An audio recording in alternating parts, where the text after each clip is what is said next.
We are now back at present day in the multiverse tournament, and everyone is going to get a good night's sleep for the finals. Everyone except the warrior Kai. There have been way too many things happening, strange things and events that cannot be explained, and he wants to remain vigilant in case something else happens again. Everyone packs it in for a good night's sleep. Goku realizes that Oob is actually missing. He doesn't know where he's at. Oob told Pan that he's doing some sort of training and it will take a while, so don't wait up for him. And if you remember correctly, Boo is actually the one training Oob at this point, training him against one of his counterparts that is trying to kill him. Morning comes and it is time for the tournament to commence. As the audience starts filling in, we see a few anime characters dispersed within the crowd.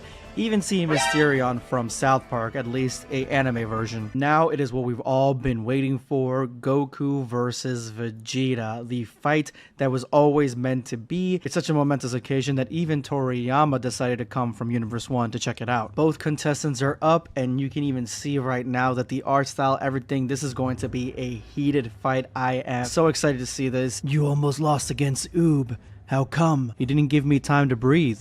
I need intense concentration to release my new power. Because you think I'll give you your time, perhaps. Of course, because you need it just as much as I do, don't you?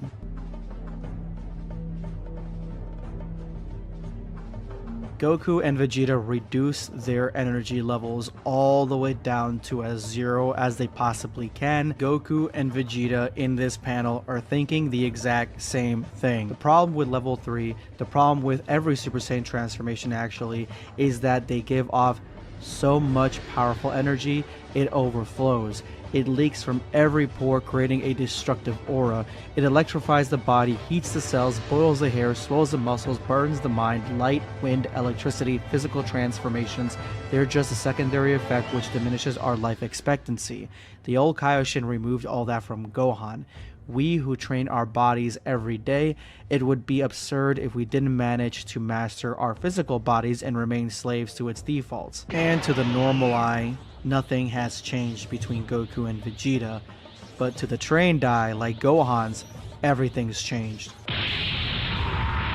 And in a single moment, this happens so fast there is no panel for it. Goku and Vegeta both beaten up, Vegeta finding himself in a crater. Nobody else caught that. Everybody was blind to it except for one person. Gohan was one of those that was not blind to it. He even explains that it was a series of blows and counters. It was a beautiful fight. Bra saw some of it, but not the entire thing. Gohan attempts to explain it, and the referee is about to move on to the next fight. I'm assuming giving Goku the win, the W. But the creators of Dragon Ball Multiverse are not going to let us go out like that. Give us a minute. We're going to go and see this blow for blow. This is what happens half a second before the end of the fight, meaning that their fight only lasts half a second. Both Saiyans only using what I can only assume to be a partial moment, a partial transformation. Their eyes, both green, attack each other at the exact same time. And as we see here, the same thing that Gohan says, a series of blows and counters, all evenly distributed, are what is the result. And Vegeta is the first to be able to break past the counters and the blows, hitting Goku square in the face and knocking him straight into the ground. It looks like they've both unleashed a new transformation, almost a false Super Saiyan or a semi-Super Saiyan, not fully going into the transformation, but instead using the transformation to give them unlimited and control over their powers, letting nothing leak out, and therefore not pushing them into a transformation. So Vegeta is the one that created the crater to begin with. He is the one that destroyed the arena, but Goku vanishes within his fist because Goku ain't gonna go out like that in a single blow. He counters Vegeta and gets him on the run. And they're moving so fast with such ferocity, you can see the blood just pooling out of Vegeta's face because he is moving that quickly. Vegeta attempts to blast Goku square in the face, but Goku dodges at the last moment and knees him right in the gut. The audience is trying to watch and keep up with it as much as they can. You can see here a little Naruto kid is about to drip the condensation from his drink, and I'm assuming this is going to be measuring time. Vegeta pushes Goku back with an explosive wave and charges again at him, trying to gain any advantage he can, headbutting him in the face and trying to get him back into the ground. Vegeta really is the one that is taking the advantage in this fight, and the droplet from the condensation is showing us how fast they are moving. And Vegeta gets the first official, in my opinion, strike on Goku, one that is devastating as it is fast. This is all happening within half a second. And I love the passage of time. I love the fact that we are getting a fight that not everybody can watch. Only those who are extremely trained can see this. So that means you. And with Goku completely offside, Vegeta attacks with my favorite attack from Dragon Ball Budokai Tenkaichi 4, just a flurry of blast that Vegeta can produce, and something that Goku, not in this stage, is going to be able to dodge. And so Goku leans on his abilities to use instant transmission and pops up right above Vegeta. But Vegeta understands Goku's meta attacks at this point so well that he is going to block them as best as he can. But Vegeta still is completely vulnerable to Goku's instant transmission.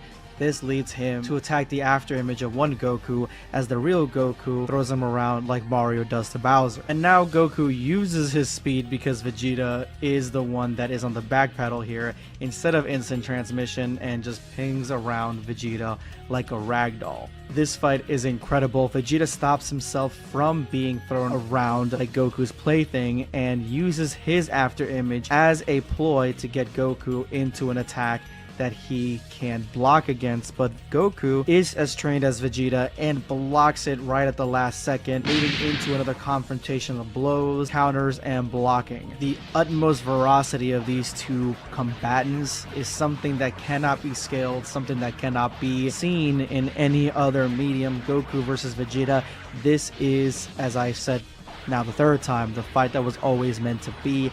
And in that half second, you can see how much damage they are doing to each other. The amount of destruction they are causing is something that no wonder we couldn't see it in that panel. It is just all over the place. The entire arena, again, destroyed by their presence. This is probably the most realistic take on a fight between Goku and Vegeta that I've seen, because we should not be able to see it. At least normal people should not be able to see it.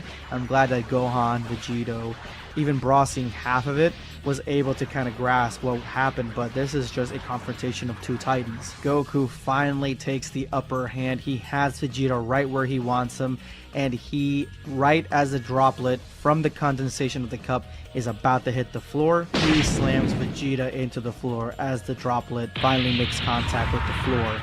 And that is how Goku presumably wins this confrontation. This match, I think it's safe to say, goes to Goku. Ever since the newest chapter of Dragon Ball Multiverse, everyone and their mother has been asking me and debating what the new transformation for Goku and Vegeta actually is. And the most common consensus is it's Dragon Ball Multiverse's version of Ultra Instinct. Well, we finally got a clue as to what this transformation is and what this transformation is called by the creator of Dragon Ball Multiverse, Salagir. So you haven't seen my newest chapter. We get the final face-off of Goku versus Vegeta, something that has been teased to us since the beginning of Dragon Ball Multiverse. Now, I'm not going to go over the entire fight, but I'm going to leave a link to my video for it in the description below. That way you guys can go ahead and check it out.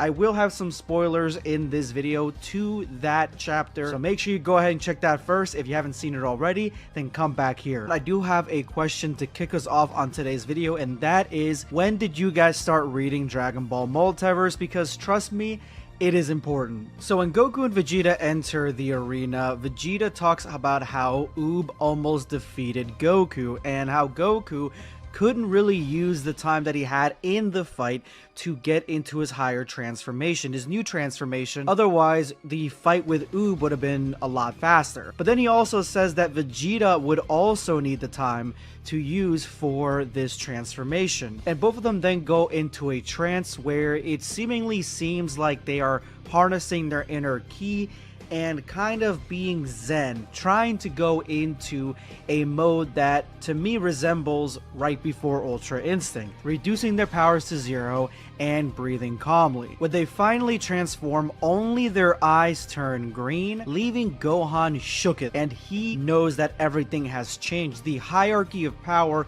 for the Saiyans is completely different now. And a second later, Goku seemingly defeats Vegeta. But BlackScape, what the hell happened, and what are these forms? How strong are they? Well, my dear Dragon Ball Multiverse fans, I have the answer for you, and this is Dragon Ball Multiverse's version of Super Saiyan 4. Or more correctly, the name is Super Saiyan 0. And it is not Ultra Instinct. We get several forms of confirmation as to what this is through the comments on the Dragon Ball Multiverse chapters where everyone is debating, and Saligir also joins in. But one of the biggest hints he gives us as to what this is right here. Everybody says Ultra Instinct. I'll say only this. When what is happening now was decided, DBS didn't even exist yet. Dragon Ball Super started airing in June 2015. When did Dragon Ball Multiverse start airing? On its first chapter, the first comment on the actual page is 2009, and I would say it probably is much older than that, seeing as how this is the first comment on an otherwise then unknown Dragon Ball fan manga. There's planning to be done for this story, so I would say probably around 2008, 2009, that is when Dragon Ball Multiverse first came to be. That is why I asked you guys when you guys first started reading this, because I started reading it, I would say back in 2012. I started reading the chapters back then on my own before I made my YouTube channel, so I'm curious as to when you guys started reading it. This is probably the longest running Dragon Ball fan manga in existence. The name for this is coming from this artwork right here. We see Goku and Vegeta both in their end of Dragon Ball Z uniforms. They look really cool. I love the tinting of yellow in their hair and the yellow aura, but he says this is not the official color. Just think of it as a lower mastery level and therefore more visible Super Saiyan elements than what they currently have in DBM. Meaning that more than likely this is them when they transform into this form and the yellow tinting in their hair goes away. Even going as far as saying and responding to a fan who thinks that once they're completed there will be no gold hue, the artist Azura of this Dragon Ball fan art says yes, and in the end they will be entirely normal. Remember, Azura is the other creator of Dragon Ball Multiverse. At the end, it will be just their base forms fused with that energy from their Super Saiyan transformations. And when a fan says, gonna call them Super Saiyan 0, great concept, Azura responds, here, it's more Super Saiyan 0.75, meaning that it's not really Super Saiyan 1, but it is tapping into the Super Saiyan energy. So I just shortened it to Super Saiyan 0. But how strong are these, and why am I saying this is Super Saiyan 4 for Dragon Ball Multiverse? This panel gives us everything that we need. They're both talking and thinking simultaneously about these powers, saying that there is a fundamental problem with Super Saiyan 3, but it is for all the Saiyan transformations.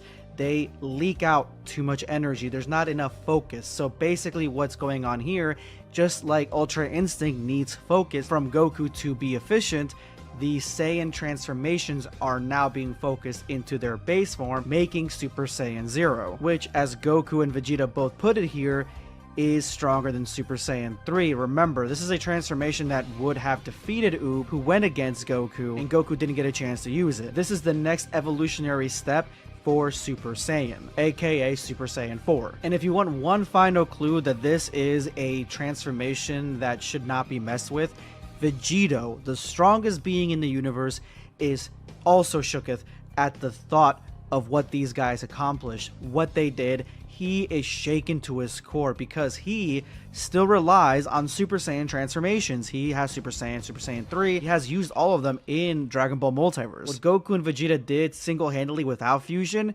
it rivals some of his power. It rivals some of his power without using fusion. And imagine if these two fused while using this technique with this transformation, they would be unstoppable. So Vegito is this shooketh because now he sees a real threat with Goku and Vegeta, the building blocks that make him who he is. So there you have it, guys. It is basically taking the teachings of calmness from Ultra Instinct, but focusing them into a Super Saiyan variant that is stronger than all forms that came before it, because no amount of ki is being wasted. So that's why they're able to fight at such a proficient level, because they are at the next level of Super Saiyan, meaning that these two are the strongest Super Saiyans in the entirety of Dragon Ball Multiverse. With Super Saiyan 0 Goku and Vegeta unleashed upon each other, and seemingly Goku's victory in this fight that nobody really could see, everyone thinks that the fight is over. It's time to pack it up because Vegeta is down for the count. Gohan even remarks that in this form, Super Saiyan 0, that he can't read their energy. He doesn't know how much they have left. He doesn't know what they're working with. He didn't even know what they had when they were fighting. And he thinks it's over. But Vegeta's family, they're not giving up on him. They think that he still has some fight in him, and I think that he still has some fight in him as well. And as the counting starts going down, you can see right here that Vegeta is smirking because he is not ready to give up just yet. The ground starts shaking and an explosion comes from beneath him. This is enough to surprise Goku, because remember, these guys in this state are just fighting at such tremendous speeds that even like the Super Saiyan 2s and Super Saiyan 3s, they're having a hard time kind of following what's going on. And Vegeta uses his distinctive attack on Goku, a Big Bang type of attack that is so big and so powerful that Goku barely has time to block it, but he does with just 2 fingers. And they're both giving their all. As you can see right here, Vegeta using 2 fingers to push the attack forward. As you can see right here, Goku struggling to block this attack with 2 fingers as well, using 4 fingers just for this fight. Both of them are at their limit, but they're still pushing, and that is when Goku parts the Red Sea and separates the attack, throwing them off into the wayside. Both Goku and Vegeta then use their high-speed movement to go and retrieve said Ki Blast to punch it back at their opponent, punch it back in the general direction of their opponent. But as they get closer, both of them finally realize that they've made a grave error here because of their high-speed movements, of how fast they're actually going and how much they're actually putting out. They both chose the exact same attack at the exact same time, and I mean, this is Vegeta and Goku we're talking about. Both of them attacking the same attack at the exact same time could only lead to one thing, and that is mutual destruction, because the attack explodes right in both of their faces, which I think would leave a pretty equal amount of fallout on both of these characters. Both severely damaged. This pushes them all the way back into their own craters, and Vegeta, you can tell already, Vegeta was already kind of down and out, but Goku now, his vision's starting to get blurred, and he essentially has only one functioning eye right now, and their entire families are just cheering them on and just rooting for whichever team. Remember, this is the death match. This is the fight that was promised. This is not a what-if battle. This is not a battle of made-up characters that are only for Dragon Ball Multiverse. This is Goku and Vegeta in their prime, with both brand new abilities and transformations that are equal. So these two guys are just so thirsty for each other's blood right now, but they want to prove that they are the best Saiyan in their respective universe. Vegeta struggles to stand up, and Goku stares right across from him, and what ends up happening next would only probably happen in an alley somewhere in some city, because this is about to turn into a straight up street brawl. They both put up their dukes, put up those hands. It's time to run this fade. And high movement speed is activated yet again. Both punch at the exact same time. Both punches collide, and at this point right now, the average person cannot see what the hell is going on. Even the unaverage person really doesn't know what's going on because of their high speed movements. That's how fast Goku and Vegeta are moving right now. Nobody can really tell what the hell is going on. Goku dips and gets past Vegeta's guard and elbows him right in the sternum, but this is enough to take out the Prince of All Saiyans, and Vegeta uses the fact that Goku's so low and punches him square in the jaw. And he tries to go in for a second, but Vegeta a little bit too slow on this, and Goku actually evades that attack. Goku gives him an elbow to the back of the dome. This probably would have knocked Vegeta out. I mean, this has knocked a lot of fighters out in Dragon Ball before, But Vegeta's still in this, and he ends up using the momentum from Goku's attack and twirls into a punch uppercut right into Goku's stomach. And I love the way that they're fighting. It's not just invisibility and just a bunch of attacks in each other. Like, these all make sense. They're literally just boxing each other at this point in a knuckle drug out brawl. I love it. And at this point, it's hard to tell who actually is going to be coming out the victor, but it looks pretty close. I think it's going to be a mutual knockout if I had to guess. Goku versus Vegeta, the climax of the Dragon Ball Multiverse tournament, is about to begin. This has been one of the longest fights that we've had since the Majin Buu arc, and to be honest, it is a welcome, refreshing surprise to have two warriors that are not Vegito level and that are not the level of, say, some of the characters in Dragon Ball Super show new abilities, techniques, and transformations, and still relatively be essentially Dragon Ball Z power. But with both of them pushing their limits and pushing exactly what Super Saiyan 0 could do, they are completely, essentially out of key at this point, and they both square up for one final brawl. Vegeta, being the aggressive one yet again, comes in for a left hook, only to be blocked by Goku at the last second. Their fists meet.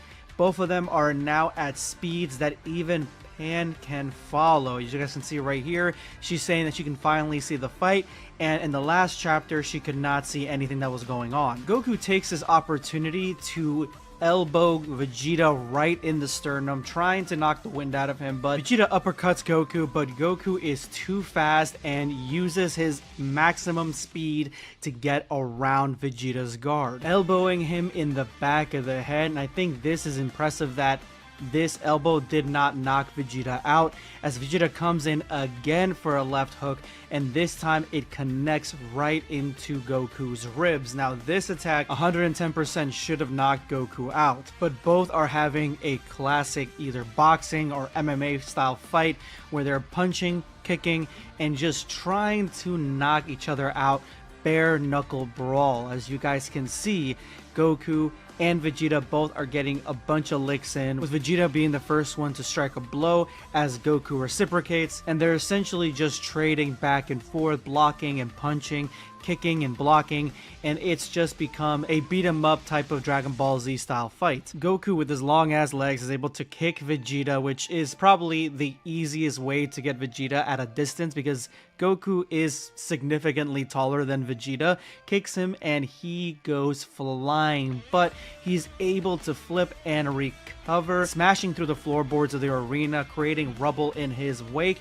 And then he does the unexpected as he launches himself back into the fight, something that Goku was anticipating. Vegeta does something that Goku did not anticipate, and that is he kicks the biggest rock in front of him, and this kick doesn't shatter the rock, which is what you would think it would do since, you know, Vegeta is a completely different power level than this rock, but it ends up projecting the rock into Goku's forehead. Look at the blood shooting out of the middle of his forehead.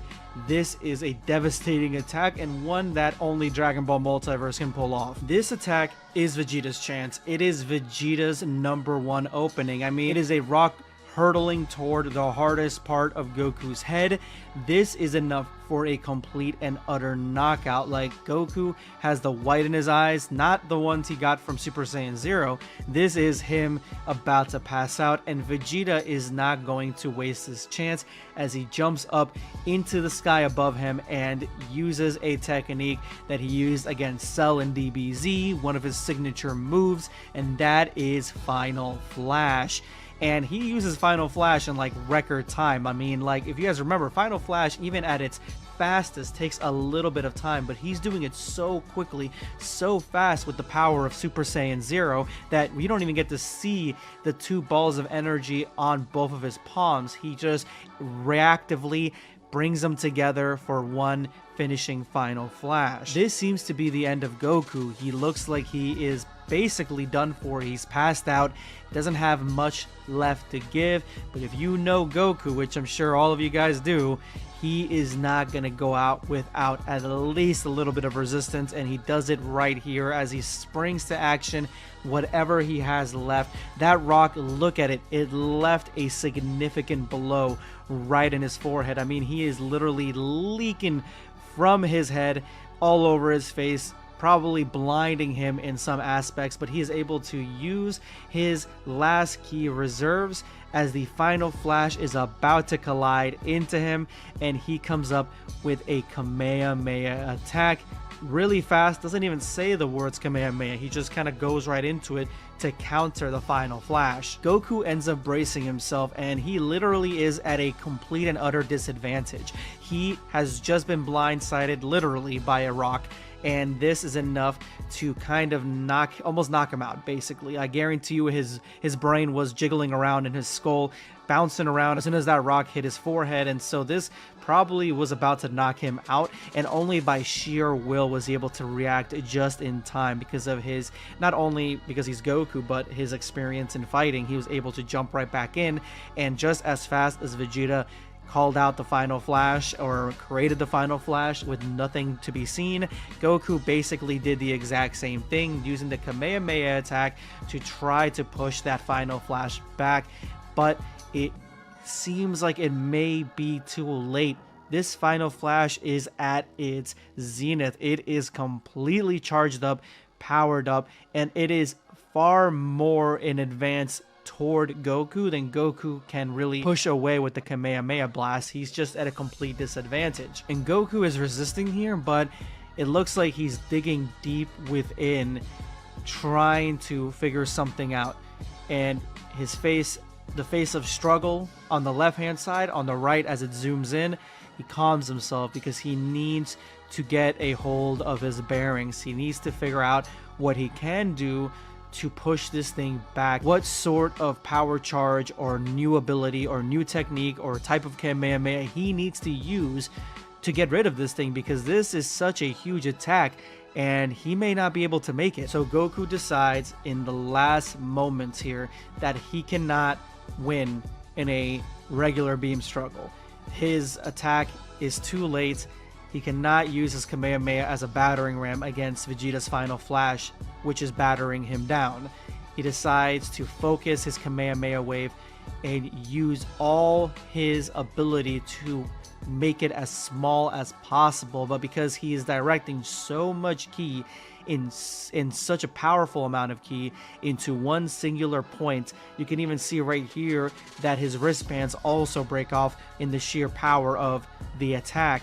Vegeta realizes right away something is wrong. He realizes that Kakarot has done something. There's something different going on here, and as you guys can see right here, this attack is being pierced by Goku's new Kamehameha.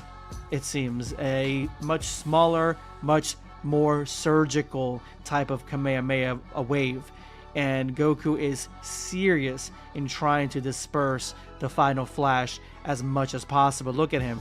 He is trying to just cut right through it like a hot knife through butter. In his final moments, Goku is able to use his brand new Kamehameha attack to rip right through Vegeta's final flash, because he packed so much of his power, densely packed in one fine point, surgically dismantling the final flash attack and essentially mimicking the iconic Star Wars poster that we all grew up with. This is Goku's Super Saiyan 0 Excalibur Kamehameha is what I'm going to be calling it, because it kind of looks like he pulled Excalibur out of its stone and he's just pointing the sword upward. But this is such a cool attack, a new Kamehameha variant that we've never had before. We've never had a situation like this where the Kamehameha has to face against something that is so overwhelmingly powerful that it cannot just bully its way through. Most of the time, a new charge of the Kamehameha wave, a new charge of ki into it usually is enough to push anybody back and defeat their attack, whether it be even a Kamehameha wave or something else. But in this instance, yeah, he was in such a bad spot that was not going to work, and this is what makes Goku such a formidable fighter and a genius, able to use the small instinct that he had to create a brand new attack just to disperse Vegeta. The versatility of the Kamehameha wave and the versatility of the way that Goku uses his ki and his ki attacks is completely unmatched and unrivaled. But this works as a double attack because it doesn't just stop. This thing dispersed Vegeta's attack and now is literally like a bullet heading straight toward Vegeta. This could be it for Vegeta. This could honestly be a death sentence. Remember that everybody is killable in the tournament. They will be wished back at the end of the tournament, but they are all killable. So Vegeta could be getting killed by Goku here for the first time if this attack actually connects. What is this? Vegeta uses his Ki Sword attack, an attack that Vegito really is the only one that was able to use it at first, then Goku Black, but obviously this doesn't have Super, so this is Vegito's attack. He uses it to deflect the bullet, basically blocking it like a lightsaber with blasters, throwing it up in the air. He used the last bit of ki that he had for this attack, and Goku, like, look at Goku's face, my boy. He is like, oh, come on, man. Like, really, I freaking had you. I had you dead to rights, and you pull some bullshit. Well, I mean, Goku pulled some bullshit too, but I was just talking about just how quickly Goku is able to adapt to these types of fights. Vegeta is at the same caliber of strategy and tactics as Goku, so of course he's able to pull this shit out of his ass, and this is an attack, this is an ability that he already has access to, or has had access to, because Vegito has access to it. So it would make sense for him to be able to think about using it, and they've used ki in very similar ways in the past. So this is such a W move by Vegeta, being able to block this so closely. You can see how close this attack was to killing Vegeta. Like, this would have been it for him. And Bra's like, hey, they can do that technique too. And look at Vegito, he's like, now everybody's more powerful than me. Now everybody can do it. Like, remember, he was really astonished at Super Saiyan 0 at the beginning of this chapter because he's never seen it before, and it's a technique that even for him has such huge possibilities that I wouldn't be surprised if we see Vegito trying to go into Super Saiyan 0 later down the line, if there is any time for him to have any sort of fight or any sort of storyline, because we already kind of gone through a lot of the Vegito stuff. But this is a really cool chapter. I think that having Vegito, even though he's way stronger than this version of Goku and Vegeta, but having him be impressed in this way and just kind of like be an asshole about it is really funny. But Goku and Vegeta go right back into it, and Pan is watching, witnessing everything, and she is just completely astonished. You can see in the background here all the flashbacks to the chapters that this Pan had witnessed in her own universe, where it came to Goku versus Vegeta. Like, it even has the artwork from those chapters, and so she's kind of remembering that. This is reminding her of it. Goku and Vegeta at the end of their ropes, and essentially this battle, it looks like it's going to be over here in the next chapter. Pan is excited, she is proud, she is smiling, and Gohan's a little proud himself. Like, he's happy to see his daughter, really happy to see this, but at the same time you can see this aura kind of surrounding Pan, so it could be a possibility that she maybe is learning so much from this fight that maybe she will implement some of the techniques, abilities, or even the transformations into her moveset. But only time will tell. So Goku and Vegeta are at the limit of what they can do when it comes to their Super Saiyan 0 transformations. They really can't push it any further, and now they are just basically having a street brawl. They're not using any ki, they're not moving very fast, they're just basically boxing. They're bare knuckle boxing. And this is probably the bloodiest Dragon Ball Multiverse has been since, I would say, the Majin Buu arc. They're literally trading blow for blow, punch to punch, kick to kick, until somebody gets the upper hand, which Goku quickly does by punching Vegeta straight into the gut because he left himself wide open. But this does not stop Vegeta's resolve, and they end up trading punches straight into the face. As you guys can see, they're both on the opposite side of their face. Both their eyes are closed on the opposite side here, so they are on equal footing, equal vision, equal attack, equal power, even though Goku did momentarily get the upper hand when they were using Ki Blast. It is now all or nothing, and they are both giving it everything that they have. Both punches connecting, both warriors realize what they must do next, and this is all happening relatively quickly, even though they're not using super speed. Remember, this is still Goku and Vegeta in their Super Saiyan 0 transformations without the aura or anything, but they're still pretty fast. So this is happening relatively quickly, and so the amount of time that both of them have to do to think about what to do next is astronomically fast, and they both smack into each other's domes, smacking both of them straight in the forehead. And they're still on equal footing. They're not letting up. They're still pushing each other back as much as they can until Vegeta gets a nice clean hit in, pushing Kakarot back, staggering him a little bit. It is now Vegeta's run. He can kind of do what he wants now since he's unevened the odds a little bit. Now he quickly goes in for another punch, realizing that Goku staggered, but a staggered Goku does not mean a weakened Goku, because he instinctively lifts up his elbow and cracks Vegeta's knuckles and his wrist, it looks like. We've not seen this sort of attack at all in Dragon Ball. Like, the choreography for this fight alone has dealt so much realistic damage. Like, this almost seems like we're watching a boxing match live on air.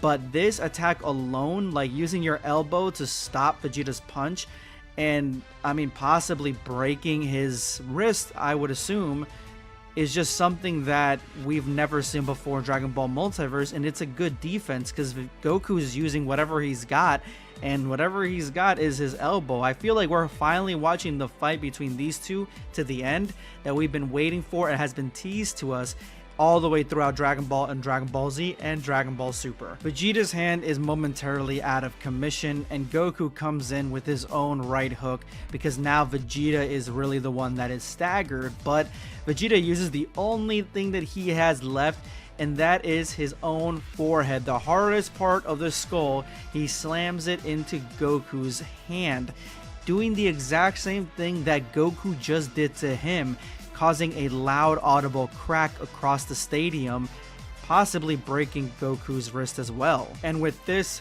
punch being completely negated, Vegeta comes in with a left punch, punches Goku in the face not once, but if we're counting the amount of tatas here in the punching animation, in the punching sound effects, we have 1, 2, 3, 4, 5 punches all in succession, with one huge one coming in here.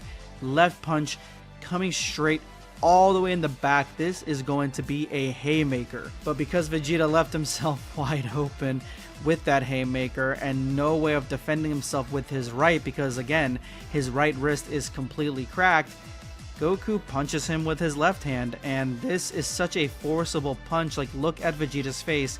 That is a face of a warrior that has seen better days, and I think he counted victory a little bit too soon, because this could be a pivotal moment in the fight where Vegeta now is pushed back on the back burner and could lose this fight just by this mistake alone. Vegeta stares at Goku, and you can tell by his stare, he's like, this is it.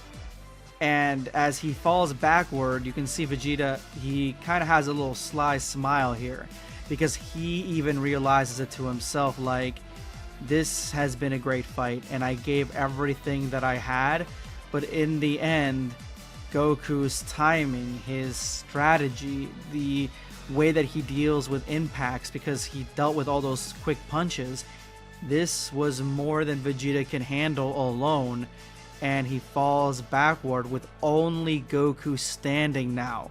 And this looks to be the ending of the fight between these two titans. Like, I am so happy that we got to witness this, that we get to see the ending of this it feels great to finally see who would win in this sort of fight, as opposed to Dragon Ball Super Superhero, where we don't really see the fight and we see Vegeta push Goku back slightly. Like that fight, this fight should not be ended that way. It should be ended sort of this way. I'm not saying with Super Saiyan 0, it could be Super Saiyan God or Blue or whatever, but it should be ended this way with a full-on, I gave it my all, I now have limbs out of commission, I can't see, I'm bleeding from every orifice in my body. That's how this fight should go, not the way that Superhero depicted it. And now Goku is struggling to stay up. He gave everything he had to punch Vegeta out, and he's literally physically holding himself up. I mean, we all do, but he's forcing it. You can see here with his hand, he's forcing it as the timer goes down, because now Vegeta is out. Goku can't even see now. He's huffing and puffing. Everybody's like, what is going to happen next? Is this fight going to end right here and now? Is this going to end the same way that probably a lot of us bet it was going to end? And we were fooled a few times here and there, but this is the way that it was going to end. What is going on? And Goku, unsurprisingly from the beginning, but if you watch the whole fight, this is quite surprising with how often Vegeta had the upper hand, finally wins the match, and he's able to finally sit down with his entire family cheering that he won, Bra feeling like it was a little bit too close, and Trunks and Piccolo being like, you know, this is a good fight. They did everything they had, they gave it all they had, and at the end of the day, it is what it is. Goku had a little bit more to give, and it was a very fair fight in my opinion. Like, it was definitely in the top 10, I would say top 5 of all Dragon Ball Multiverse fights. So this is a very interesting moment here where 3 separate Saiyans are all thinking about this new form that Goku and Vegeta have mastered. And when I say Saiyans, I mean that loosely, because we have Bra here who likes this form so much because it doesn't give her that impulse, that surgence of Saiyan cells and Saiyan power that causes her to lose control. So this is something that she could possibly use to better have a hold on her own senses and not go into the semblance of a Majin Bra state, something that could harm somebody that she loves and cares for. So she's excited for that. Honestly, I wouldn't mind seeing that in Multiverse, or like say if Multiverse ended and there was like some sort of spin-off that had that, similar to the superhero spin-off that's going on right now. Then Cell says that this form does not seem very hard to master.